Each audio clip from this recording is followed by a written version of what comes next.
ସବୁଠାରୁ ବଡ଼ ପାପୀ କିଏ, ସ୍ତ୍ରୀ ନା ପୁରୁଷ?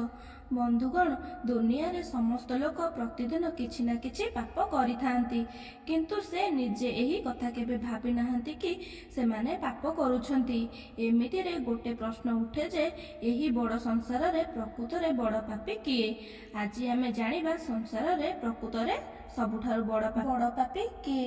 ଆଉ ଏଇ କାହାଣୀ ପ୍ରଶ୍ନର ଉତ୍ତର ଗୋଟେ କାହାଣୀ ମାଧ୍ୟମରେ ଜାଣିବା। ଗୋଟେ ଦେଶରେ ଜଣେ ରାଜା ରହୁଥିଲେ।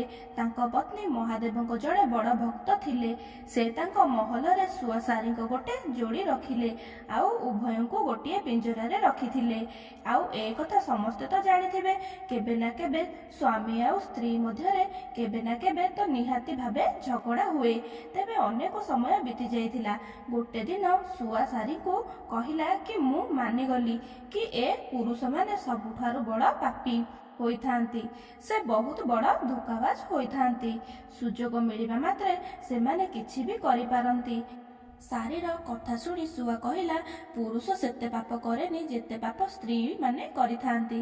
ସ୍ତ୍ରୀମାନେ ଯେତିକି ଧୋକାବାଜ ହୋଇଥାନ୍ତି ସେତିକି ଧୋକାବାଜ ତ କେହି ବି ହୋଇପାରିବେ ନାହିଁ।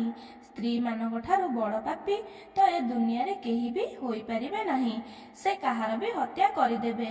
ଶୁଆ ଆଉ ସାରୀଙ୍କ ଝଗଡ଼ା ହେବାକୁ ଲାଗିଲା କି ଦୁନିଆରେ ସବୁଠାରୁ ବଡ଼ ପାପୀ କିଏ। ଏସବୁ ଦେଖି ରାଜା ପଚାରିଲେ, ତୁମେ ଦୁଇ ଜଣ କ'ଣ ପାଇଁ ଝଗଡ଼ା କରୁଛ?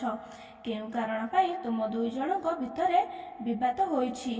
ସାରୀଟି ଉତ୍ତର ଦେବାକୁ ଯାଇ କହିଲା, ଏ ମାନୁନାହିଁ କି ଦୁନିଆରେ ସବୁଠୁ ବଡ଼ ପାପୀ ପୁରୁଷ ହୋଇଥାନ୍ତି। ପୁଣି ଶୁଆ କହିଲା, ମୁଁ କେମିତି ମାନିଯିବି, କାହିଁକି ନା ସବୁଠାରୁ ବଡ଼ ପାପୀ ତ ସ୍ତ୍ରୀମାନେ ହୋଇଥାନ୍ତି। ରାଜା ସେ ଦୁହିଁଙ୍କୁ ପଚାରିଲେ, ତୁମେ କେଉଁ କାରଣ ପାଇଁ ଏପରି କହୁଛ? ସାରୀଟି ଉଦାହରଣ ଦେଇ କହିଲା, ଗୋଟିଏ ଗାଁରେ ଜଣେ ସାହୁକାର ଥିଲେ। ସେ ବହୁତ ଧନୀ ଥିଲେ, ଆଉ ତାଙ୍କ ପୁଅ ବହୁତ ଦୁଷ୍ଟ ଲୋକ ଥିଲେ। ସାହୁକାରଙ୍କ ପୁଅ ଏତେ ଜୁଆ ଖେଳୁଥିଲେ କି ଏ କଥା ଭାବି ଭାବି ସାହୁକାର ଦିନେ ମୃତ୍ୟୁ ହୋଇଗଲା। ସେତେବେଳେ ବାପା ବଞ୍ଚିଥିଲେ। ସେତେବେଳେ ସେ ଟିକେ ଟିକେ ଜୁଆ ଖେଳୁଥିଲେ, କିନ୍ତୁ ବାପାଙ୍କ ମୃତ୍ୟୁ ପରେ ସେ ମୁକ୍ତ ହୋଇଗଲା, ଆଉ ଦିନ ରାତି ଖାଲି ଜୁଆ ଖେଳିବାକୁ ଲାଗିଲା। ଯାହାର ପରିଣାମ ସେ ଜୁଆରେ ସବୁକିଛି ହାରିଗଲା, ଆଉ କେବେ ଗାଁକୁ ଫେରିକି ଆସିଲା ନାହିଁ। ଆଉ ଅନ୍ୟ ଏକ ଗାଁକୁ ଯାଇ ଗୋଟିଏ ସାହୁକାର ଘରେ ଯାଇ ପହଞ୍ଚିଲା। ଆଉ ସାହୁକାରଙ୍କୁ ଯାଇ କହିଲା, ଟିକେ ଜଳ ମିଳିବ? ଯେତେବେଳେ ସାହୁକାର ତାକୁ ପଚାରିଲେ, ତୁମେ କେଉଁଠୁ ଆସିଛ, କ'ଣ କର? ସେ ଉତ୍ତର ଦେଲା, ମୁଁ ଜଣେ ବେପାରୀ, ଆଉ ମୁଁ ଜାହାଜରେ ଯାଉଥିଲି, ଆଉ ମୋର ସମସ୍ତ ଜିନିଷ ସମୁଦ୍ରରେ ବୁଡ଼ି ଯାଇଛି। ଆପଣ ଯଦି ମୋତେ ସାହାଯ୍ୟ କରନ୍ତେ ତେବେ ଭଲ ହୁଅନ୍ତା। ସାହୁକାର ସେ ଲୋକର କଥା ଶୁଣିଲେ, ଆଉ ତା କଥାର ଜାଲରେ ଫସିଗଲେ। ଆଉ କହିଲେ, ପୁଅ, ତୁମେ ଦେଖିବାକୁ ଠିକ୍ ଠାକ୍ ଅଛ, ଆଉ ଭଲ ରୋଜଗାର ମଧ୍ୟ କରୁଛ। କ'ଣ ତୁମେ ମୋ ଝିଅ ସହ ବିବାହ କରିବ? ସେଇ କଥା ଶୁଣି ଲୋକ ତ ଖୁସି ହୋଇଗଲା, ଆଉ ବିବାହ କରିବା ପାଇଁ ହଁ କହିଲା। ଯାହାଙ୍କ ପରେ ଦୁହେଁଙ୍କ ବିବାହ ହୋଇଗଲା, ଆଉ ସାହୁକାର ତା ଝିଅକୁ ବହୁତ ଧନ ଦେଇ ତାଙ୍କୁ ବିଦାୟ ଦେଲା। ଏବେ ସେ ଲୋକକୁ ତ କେବଳ ଧନ ପାଇଁ ବିବାହ କରିବାର ଥିଲା, ଯେଉଁଟା ସେ କରିଦେଲା। ବିବାହ ପରେ ସେମାନେ ଯିବା ବାଟରେ ଗୋଟିଏ ଜଙ୍ଗଲ ପଡ଼ିଲା, ଆଉ ସେ ଲୋକଟି ତା ସ୍ତ୍ରୀକୁ କହିଲା, ଦେଖ, ଆମେ ଜଙ୍ଗଲ ବାଟ ଦେଇ ଯାଉଛେ, ଆଉ କେହି ବି ଚୋର ଆସି ତୁମ ଗହଣା ନେଇପାରେ। ତୁମେ ଏମିତି କର, ତୁମର ସମସ୍ତ ଗହଣା ଖୋଲି ମୋତେ ଦେଇଦିଅ। ଏବେ ତା ସ୍ତ୍ରୀ ତା ଉପରେ ଭରସା କରି ତାର ସବୁ ଗହଣା ଖୋଲି ତାକୁ ଦେଇଦେଲା। କେମିତି ବି ଦେଇନଥାନ୍ତା, ସେ ତାର ସ୍ୱାମୀ ଥିଲା। ତାପରେ ସେ ଲୋକଟି ସବୁ ଗହଣା ଗୋଟେ କପଡ଼ାରେ ବାନ୍ଧି ତା ଅଣ୍ଟାରେ ବାନ୍ଧିଦେଲା, ଆଉ ସେ ଲୋଭି ତା ସାଥିରେ ଆସିଥିବା ସବୁ ଦାସୀକୁ ମାରିଦେଲା, ଆଉ ତା ସ୍ତ୍ରୀକୁ କୂଅରେ ପକାଇଦେଲା, ଯେମିତି ସେ ବୁଡ଼ିକି ମରିଯିବ। ସେ ସେଠାରୁ ଚାଲି ଆସିଲା, କିନ୍ତୁ ତା ସ୍ତ୍ରୀ ମରିନଥିଲା। ସେ କୂଅରୁ ବାହାରି ଯିବା ପାଇଁ ଚିତ୍କାର କରୁଥିଲା। କୂଅ ପାଖ ଦେଇ ଜଣେ ଲୋକ ଯାଉଥିଲା। ସେ ମହିଳାଙ୍କ ଚିତ୍କାର ଶୁଣି ସେ କୂଅ ପାଖକୁ ଗଲା ଆଉ ସେ ମହିଳାଙ୍କୁ ଉଦ୍ଧାର କଲା।